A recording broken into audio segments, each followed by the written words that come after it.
Hello friends, मैं हूं advocate Nitish Banka. आप हैं मेरे YouTube channel let's speak legal में। आज मैं आपके सामने एक बहुत ही बेहतरीन वीडियो प्रस्तुत करने जा रहा हूं, जिसमें मैं आपको ये बताने जा रहा हूं कि जो ये अभी विकास दुबे का जो इनकाउंटर हुआ है उसकी जो है लीगैलिटी क्या है, क्या वो कानूनी रूप से सही है, क्या कानून क्या कहता है ऐसे इनकाउंटर पे, और जो हमारा जो संविधान है वो क्या कहता है ऐसे इनकाउंटर में। देखिए, मीडिया रिपोर्ट और अगर हम वैसे परसेप्शन देखें, जो हमारे आसपास की परसेप्शन है कि विकास दुबे एक गैंगस्टर था। उसने कई मर्डर किए। अभी 8 पुलिस वालों को जो है यूपी के उनका मर्डर किया, प्लान्ड तरीके से मर्डर किया।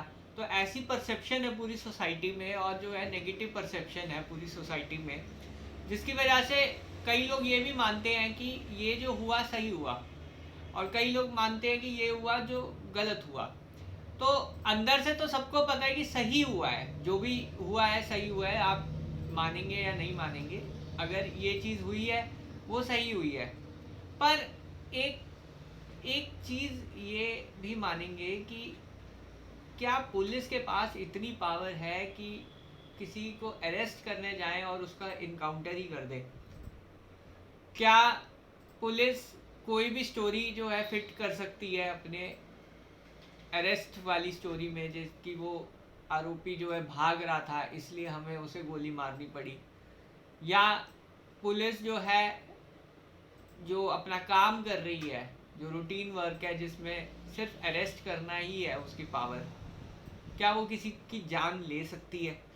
तो ये सब सवाल जो है खड़े हो जाते हैं जब हम विकास दुबे के इनकाउंटर के बारे में बात करते हैं।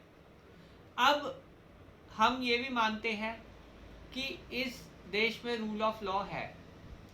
And of the day court ही ऐसा एक मैकेनिज्म है जिससे जो है ये प्रूव हो जाएगा कि वो आरोपी है, दोषी है या इनोसेंट है। ये कैसे होगा? एक मैकेनिज्म है, सीआरपीसी। सीआरपीसी है इस देश में, कानून है जिसके थ्रू ये पता चलेगा। चाहे वो कानून स्लो है, चाहे वो कानून फास्ट है, उससे हमें फ़र्क नहीं पड़ता। एक प्रोसीजर दिया हुआ है, उसे अगर हम फॉलो नहीं करेंगे तो एक तरीके का उल्लंघन माना जाता है। तो अब विकास दुबे के केस में क्या उल्लंघन हुआ वो मैं अभी डिस्कस कर रहा हूँ। देखिए, क्या है, पुलिस के पास पूरी पावर है एक्यूज्ड को अरेस्ट करने की। एक्यूज्ड को जो है उसे जो है कोर्ट के सामने पेश करना होता है 24 घंटे के अंदर अंदर। ये पूरी पावर है पुलिस के पास।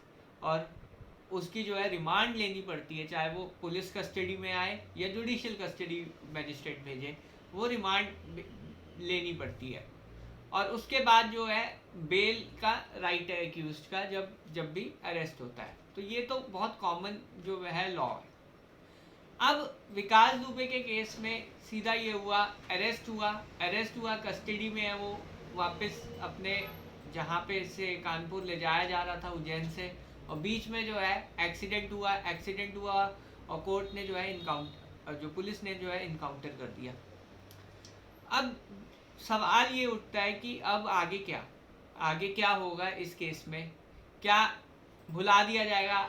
जैसे हैदराबाद का एक केस हुआ था जिसमें रेप, जो एक्यूज हैं उनका जो है इनकाउंटर हुआ था, क्या ये केस भी भुला दिया जाएगा? ये एक जो है इम्पॉर्टेंट चीज़ है जो अभी कोर्ट के सामने होगी। अब जो प्रोसीजर ये कहलाता है कि इसमें जो है तुरंत जो है पुलिस कर्मियों के ऊपर एफआईआर दर्ज कर दी जाती है, क्योंकि प्रोसीजर ये है, PUCL versus state of Maharashtra में ऑनरेबल सुप्रीम कोर्ट ने ये बोला कि आप जो है इस पूरे इंसिडेंट की जो है इंक्वायरी करेंगे।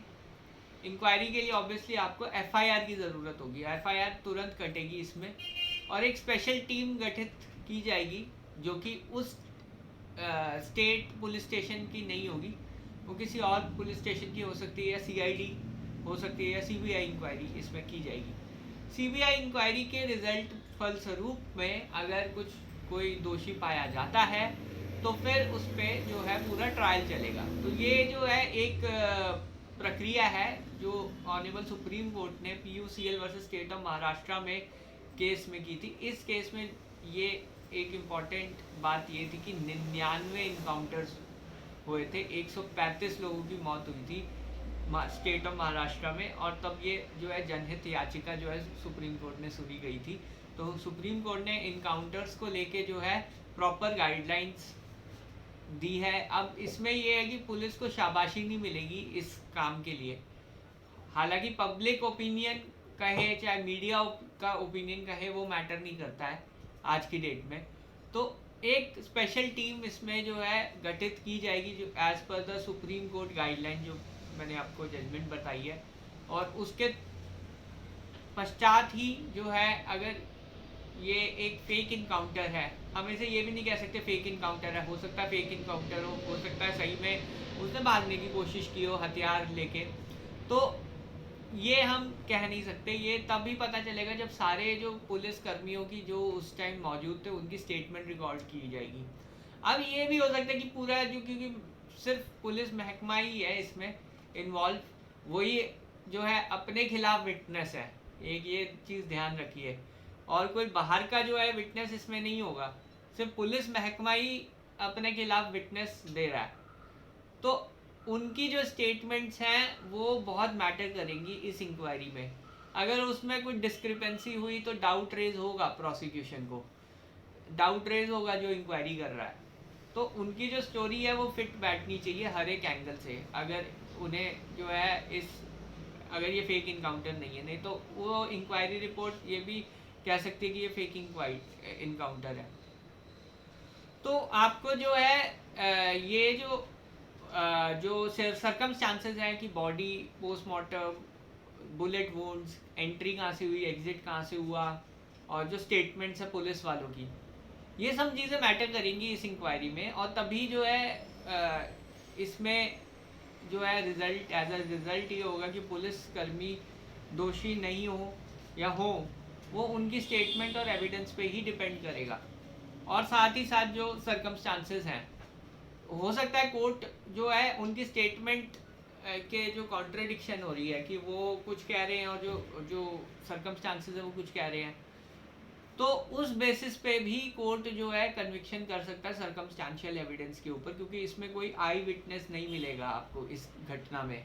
अगर ये पूरा प्री प्लान्ड घटना है तो कोर्ट जो भी जांच करता है एजेंसी है, उसे पहले प्रूफ करना पड़ेगा कि पहले से इनकी सारी प्लानिंग थी कि इसको जो है ऐसे ही जो है इनकाउंटर करना है इनका, और इस तरीके से इनकाउंटर करना है, वो चीज़ प्रूव करनी पड़ेगी जो भी इसमें इन्वेस्टिगेटिंग एजेंसी होगी। तो ये सब चीज़ें जो है बहुत इम्पॉर्टेंट है जब ये केस आगे बढ़ेगा, इसके बाद क्या होगा वो है। बहरहाल ये चीज़ है कि इनकाउंटर जो है वो एक राइट वे नहीं है लीगली किसी को भी मतलब प्रोसिक्यूट करना। पुलिस के पास ये सेल्फ डिफेंस का राइट है, वो बहुत ही स्पेयरिंगली यूज़ होना चाहिए, वो हर बार यूज़ नहीं कर सकते आप। और उसमें क्योंकि ये इंसिडेंसेस आप देखिए यूपी में खासकर बहुत ज़्यादा बढ़ते जा रहे हैं, तो हर केस में तो ऐसा होगा नहीं कि आरोपी भाग रहा है और आप गोली मार दो उसे। तो ये जो है इम्पॉर्टेंट है, क्योंकि रूल ऑफ लॉ को अगर प्रिजर्व करना है, हो सकता है कोई इनोसेंट बंदा हो, वो भाग रहा हो और उसे गोली मार दी, फिर कितना बड़ा क्राइम होगा वो किसके लिए इनजस्टिस होगा। ये चीज़ ना हो इसलिए हमारे पास रूल ऑफ लॉ है ना, कोर्ट्स इसलिए बैठे हुए हैं, लोग कोर्ट्स इसलिए जा रहे हैं, चाहे उधर टाइम लग रहा है कोई दिक्कत नहीं है, but and of the day आप कोर्ट पे ही जो है भरोसा करेंगे। आप पुलिस पे भरोसा नहीं करेंगे, आप कोर्ट पे ज़्यादा भरोसा करेंगे। कोर्ट जो है आपको न्याय दिलाएगा।